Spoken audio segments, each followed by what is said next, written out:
The moment I witnessed true courage under oppression, everything I thought I knew about justice, faith, and humanity shattered, and from those broken pieces, I found my soul. What happens when the labels we've been fed our entire lives crumble before our eyes?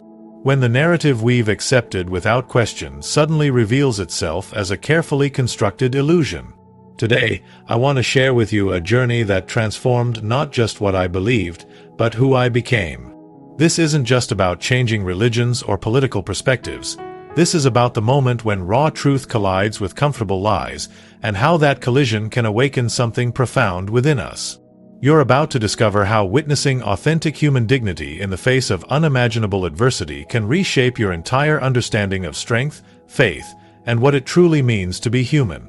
Stay with me, because what I'm about to share will challenge everything you think you know about courage, compassion, and the power of standing for truth regardless of the cost.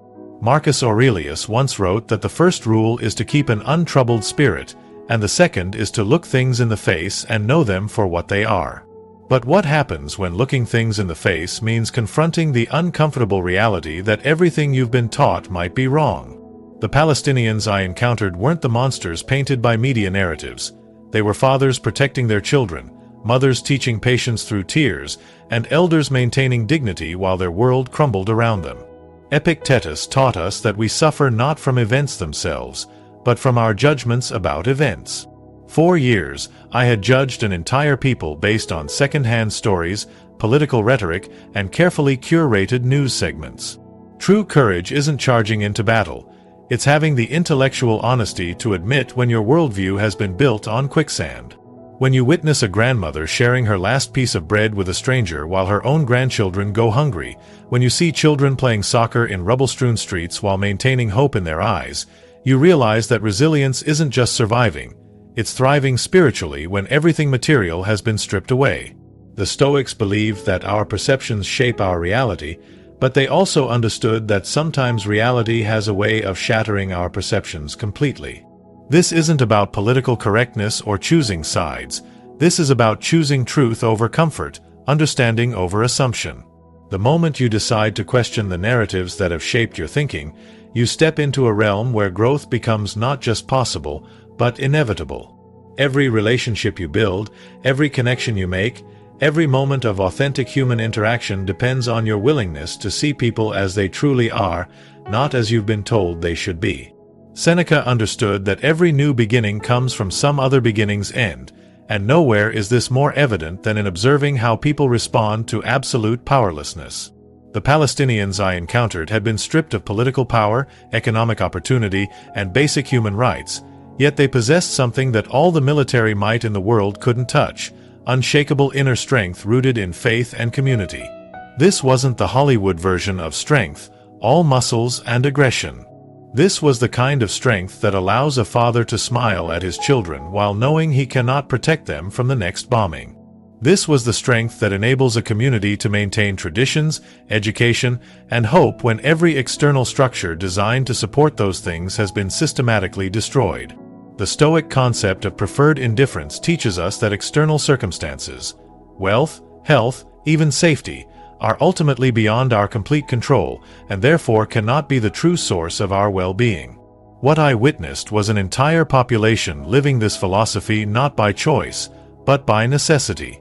They had learned what Viktor Frankl discovered in the concentration camps, that the last of human freedoms is to choose one's attitude in any given circumstances. Their vulnerability became their strength because they had nothing left to lose except their dignity, and that they guarded fiercely. In your relationships, in your career, in every challenge you face, remember that true strength isn't about controlling outcomes, it's about controlling your response to outcomes. When you stop trying to appear invulnerable and start embracing the power that comes from authentic vulnerability, you tap into the same source of strength that has sustained oppressed peoples throughout history. Aristotle taught that excellence is not an act but a habit, and what I witnessed in Palestine was faith as a daily practice, not a weekend performance. These weren't people who believed because life was easy. They believed because life was impossible without belief. Their prayers weren't requests for comfortable lives but expressions of gratitude for breath itself. Marcus Aurelius wrote about waking each morning and preparing for the day ahead by remembering that he would encounter difficult people, but that he would not be surprised or frustrated by them because he understood their nature. The Palestinians I met had internalized this wisdom completely. They prayed for those who oppressed them, not because they were weak, but because they understood that hatred is a luxury they couldn't afford. It would destroy them from within faster than any external enemy could. Their faith wasn't passive resignation, it was active resistance against despair. When you see someone maintain their humanity while being systematically dehumanized, when you witness generosity in the midst of scarcity, when you observe forgiveness offered to those who seem unforgivable, you're witnessing faith in its purest form. This kind of faith transforms not just the believer, but everyone who encounters it. It forces you to examine your own spiritual foundation and ask whether your beliefs can withstand the kind of testing these people face daily. The relationships you build, the love you offer, the hope you maintain, all of these depend on your ability to access something deeper than circumstances, something more reliable than feelings, something more enduring than success or failure. Plato's Republic explores the question of what justice truly means, and that question took on profound personal significance as I watched families torn apart by policies justified in the name of security and civilization. The Stoics believed that justice is one of the four cardinal virtues, alongside wisdom, courage, and temperance, and that true justice must be rooted in understanding rather than emotion.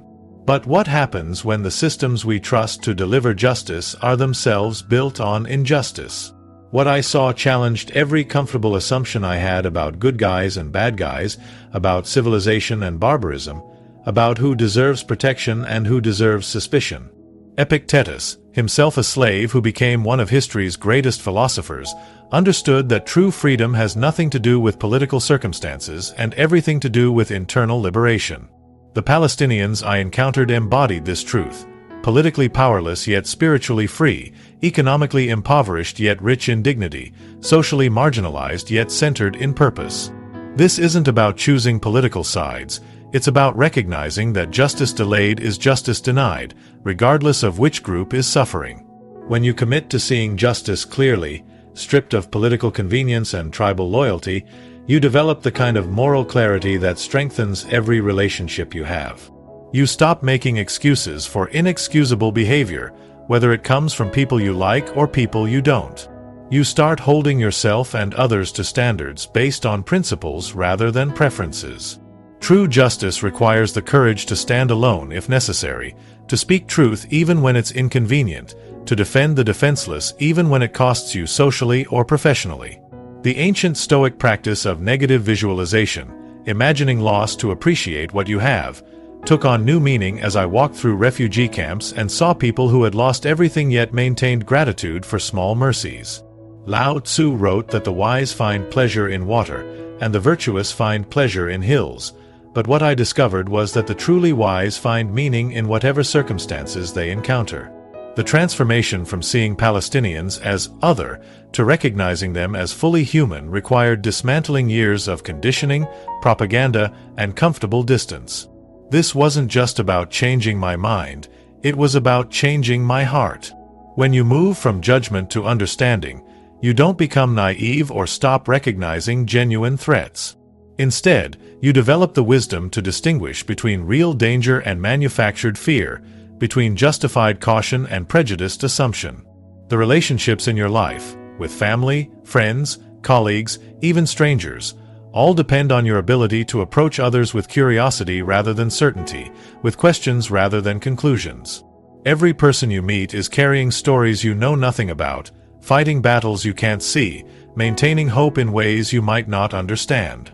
The moment you choose understanding over judgment, you open yourself to connections that transcend surface differences and touch something universal in the human experience.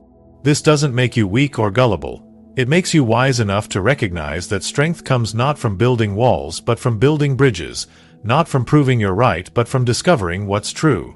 The journey from comfortable ignorance to uncomfortable truth is never easy, but it's always worth taking. What I discovered in Palestine wasn't just a different perspective on a political conflict. I discovered the transformative power of witnessing authentic humanity under impossible circumstances. The courage, faith, resilience, and dignity I encountered there didn't make me Palestinian, but it made me more human. It taught me that real strength isn't about having power over others. It's about maintaining your principles when others have power over you. It showed me that true faith isn't about having easy answers. It's about finding meaning in difficult questions. Most importantly, it revealed that the labels we use to divide ourselves from others are often the very barriers preventing us from discovering our own authentic selves. When you choose to see clearly, to question boldly, to love unconditionally, and to stand for justice regardless of the cost, you don't just change your worldview, you change your world. The relationships you build become deeper, the purpose you pursue becomes clearer, and the person you become starts reflecting the values you claim to hold. This transformation is available to anyone willing to trade comfortable lies for uncomfortable truths, anyone ready to let their preconceptions die so their understanding can be reborn. Thank you for taking this journey with me, for having the courage to question alongside me, and for understanding that true growth requires the willingness to be uncomfortable. Your openness to these ideas gives me hope that understanding can triumph over assumption, that compassion can overcome prejudice, and that truth can still matter in a world full of convenient narratives. The courage you've shown by listening to this message is the same courage that can transform not just your own life, but the lives of everyone you encounter. Go forward with that courage, carry these truths with you, and remember that every relationship you build, every conversation you have, every moment of authentic connection you create is an opportunity to choose understanding over judgment, love over fear, and truth over comfort.